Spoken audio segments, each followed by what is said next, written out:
तो सरकार ने हाउस ऑर्डर में नहीं था और दिन में और एक सप्लीमेंट्री एजेंडा लाकर आज में, ओरिजिनल एजेंडा में नहीं था, सप्लीमेंट्री एजेंडा लाकर दिन में इस बिल को लाया और इस पर कोई डिबेट नहीं हुई और ऐसे ही 10 मिनट के अंदर आपने देखा कि उसको उन्होंने वोट कराकर पास कर लिया।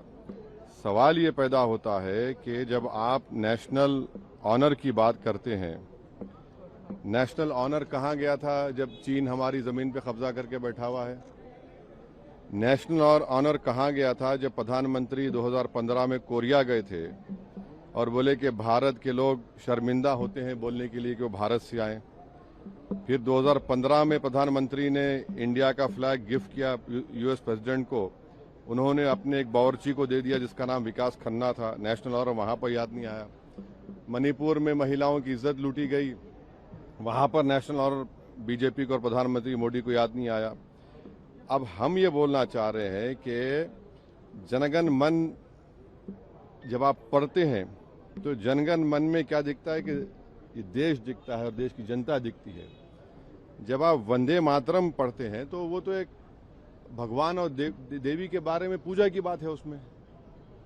अब उन मुजाहिदीन आज़ादी को क्या बोलेंगे जिन्होंने इस देश के लिए कुर्बानी दी, चाहे वो मौलाना महमूदुल हसन हो, हुसैन अहमद मदनी हो, मौलाना अबुल कलाम आज़ाद हो, मौलाना काफ़ी हो। ये तो देश को आज़ाद कराने के लिए किया था। यहाँ पर आप देश को इस तरह से पेश कर रहे हैं और जनगण मन जो लिखा गया था वो तो जनता के लिए लिखा गया था। और मैं कह रहा हूं कि 1950 में राजेंद्र प्रसाद ने बहुत बड़ी गलती की, बगैर रेजोल्यूशन के उन्होंने कह दिया कि नेशनल सॉन्ग है, जबकि रेजोल्यूशन लेना चाहिए था उनको। तो और कहीं पर भी नेशनल सॉन्ग का डेफिनेशन नहीं है। तो आप इसको इस तरह से मुसल्लत कर रहे हैं देश के ऊपर, ये गलत है बिल्कुल। आर्टिकल 25 फ्रीडम ऑफ रिलीजन है, उसके स्टैंजास पढ़ लीजिए आप। मैं एक मुसलमान हूं, मैं सिवाय अल्लाह के किसी की इबादत नहीं करता हूं। अगर मैं किसी की बात करूंगा तो मुसलमान कहाँ रहूंगा? तो आप तो आर्टिकल 25 का, 26 का, 29 का ग्रेव वायलेशन कर रहे हैं। और ये बता दीजिए, ये संघी आरएसएस के लोग कभी वंदे मातरम पढ़े? ये लोग कहाँ पढ़े बताइए? माफीनामे लिख रहे थे और हिंदू महासभा और मुस्लिम लीग तो फौज जमा कर रहे थे अंग्रेजों को देने के लिए। आपने कभी जिंदगी में पढ़ा ही नहीं। और आखिरी बात, हमारा संविधान का जो प्रियम्बल है वो किससे शुरू होता है? We the people. भारत मां से नहीं शुरू होता है ना, कहां शुरू होता है? तो आप तो ये तो बिल्कुल ही संविधान के खिलाफ, उन मुजाहिदीन आजादी के खिलाफ। और जो काम बोस नहीं किए, रविंद्रनाथ टैगोर नहीं किए, वो काम आप ये कर रहे हैं। जो कमेटी बनाई गई थी उन्होंने कहा कि नहीं। तो ये सब मकसद एक ही है कि इस देश को एक हिंदू थियोक्रेटिक कंट्री बनाया जाए। हम इसकी मजम्मत करते हैं, कंडेम करते हैं। और बीजू इमानुएल का जजमेंट आज भी रेलेवेंट है और कल भी रेलेवेंट रहेगा।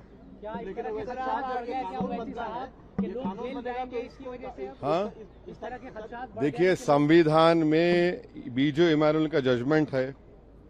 आर्टिकल 19 और 25 क्लियरली बोलता है कि आपकी भारत से मोहब्बत एक गाना गाने से नहीं होती है। आप पढ़ लीजिए वो जजमेंट, सुप्रीम जजमेंट। और संविधान का पहला सफा क्या कहता है, पेज क्या कहता है? Liberty of thought, expression, belief, faith and worship. आप कैसे किसी को मजबूर करेंगे एक देवी देवता को इबादत करो? अच्छा, जो लोग सिख धर्म के हैं, जो लोग किसी खुदा को नहीं मानते, एथिस्ट हैं, उनको क्या करेंगे आप? तो ये इस तरह की हरकत इसलिए की जा रही है कि इस देश को एक हिंदू राष्ट्र बनाना चाहते हैं। तो ये बात है। ओवैसी साहब, लेकिन अगर ये कानून बनता है तो ये सब पर नाफिज होगा, आप पर भी नाफिज होगा, तो अब मानना तो पड़ेगा ना इसको। हसरत मोहानी ने इनकलाब जिंदाबाद का नारा दिया था, आप हसरत मोहानी को बोलेंगे आप? क्विट, यूसुफ मेहर अली ने क्विट इंडिया का नारा दिया था, संगी तो नहीं थे, उनको क्या बोलेंगे आप? हैदराबाद में आप आइए, पहला कैदी काला पानी का मौलवी अलाउद्दीन थे, मक्का मस्जिद के इमाम थे। रमजान का महीना था, जुम्मे का खुतबा देकर उन्हें जनता को लेकर गए ब्रिटिश रेजिडेंसी के पास और उनको गिरफ्तार किया गया। तुरेबाज खां उनके साथ थे, उनकी लाश 10 दिन तक सुल्तान बाजार लटकती रही। उनको क्या बोलेंगे आप? ये लोग तो देश की आजादी में हिस्सा ही नहीं लिए ना। इनको माल पता ही नहीं है।